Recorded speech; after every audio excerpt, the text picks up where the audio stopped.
ГСП онлайн. Городские новости сейчас. Суббота, 14:20. В торговом центре посетители становятся свидетелями настоящего поединка. Главное оружие – ножи, а главная цель – поразить соперника своим кулинарным мастерством. Участие принимают 4 команды. Первыми на кулинарный баттл выходят Анеш Дженелидзе и Семен Маликов, а также представительницы танцевального коллектива «Шанель». На столах уже подготовлены продукты. Жюри в ожидании дегустации превосходных блюд. Первое задание – приготовить греческий салат. Мы заранее там за кулисами постояли, подумали, как же мы будем сражать жюри, что будет нашей фишкой. Решили, что будем брать мир красотой, что нам нужно как-нибудь фигурненько постараться вырезать овощи там, или что нам предложат, потому что мы не знали до выхода на сцену, не было известно, что будет.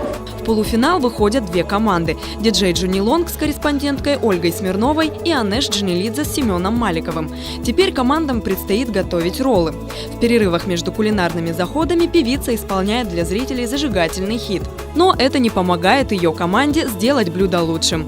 После тщательной дегустации жюри выносит вердикт. Побеждает команда Евгения и Ольги.